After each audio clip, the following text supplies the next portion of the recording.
Hi guys, কেমন আছো তোমরা? আমি মোটামুটি আছি।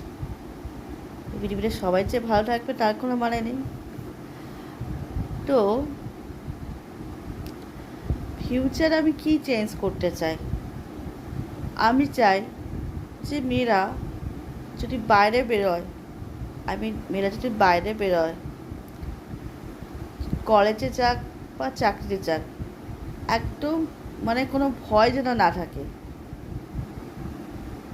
আসলে এখন যুগটাই পাল্টে গেছে, এখন দিনকাল ভালো না।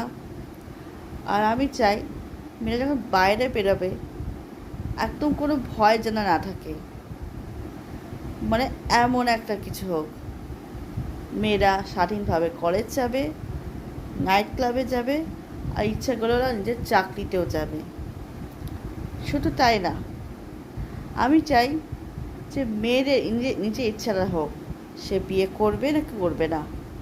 সবচেয়ে বিয়ের থেকে বড় কথা হচ্ছে যে মেয়েটা কোন বাড়ি থাকবে। যদি দুই বাড়ি মেয়েটাকে কোনো অ্যাকসেপ্ট করতে না পারে, সেই নিয়ে একটা কিছু হোক। আমি চাই মেয়েরা ফাইন্যান্সিয়ালি ইন্ডিপেন্ডেন্ট হোক। আজকের যুগে মেয়েদের ফাইন্যান্সিয়াল ইন্ডিপেন্ডেন্ট হওয়ার দরকার। আর আমি চাই যে ইন ফিউচার দেশের বেকারত্ব কমে যাক। আমাদের দেশের বেকারত্ব এত বেশি, অনেকে আছে ট্যালেন্টেড, ঘরে বসে আছে, লোকে ভাবে লেজি। আর কর্মক্ষেত্রে একটু চেঞ্জ হোক। অনেকে স্যালারি পায় না এত পরিশ্রম করেও, অনেকের স্যালারি কমে যায়। তো এই বিষয়ে কিছু হোক, যে ইন ফিউচার যেন এরকম ঘটনা যেন না ঘটে। আর রাস্তাঘাট যেন পরিষ্কার হোক।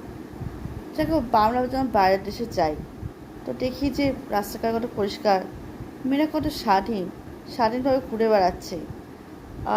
সেরকম আমি চাই যে ইন ফিউচার এরকম যেন পরিবর্তন হোক আমাদের দেশে। জানি না, এটা আমার ইচ্ছার কথা বলেছি। আর অফকোর্স দেশে যদি যার ট্যালেন্টেড ছেলে মেয়ে তারা যদি চাকরি বাকরি করতে পারে, তার দেশটা তো খুব উন্নত করতে পারবে। তাই দেশের একটা উন্নতি হওয়া দরকার, বেকারত্ব কমা দরকার, কর্মসংস্থান হওয়া দরকার, আর মেয়েদের সুরক্ষা হওয়া দরকার। জাস্ট আমি আমার ছোট্ট ভিডিওটা করেছি, আমি আমার ইচ্ছাটা জানানোর দরকার। আর মেয়েদের একটা বাড়ি হওয়া দরকার। অনেক মেয়ে দুই বাড়িতে যখন কোনো সম্মান পায় না, তো সমাজ, মেয়েদের জন্য একটা বাড়ি তৈরি করুক, যাতে অনেক মেয়ে তো ভালো চাকরি পায় না, তো মেয়েদের জন্য একটা আশ্রম তৈরি করুক যে মেয়েরা থাকতে পারে।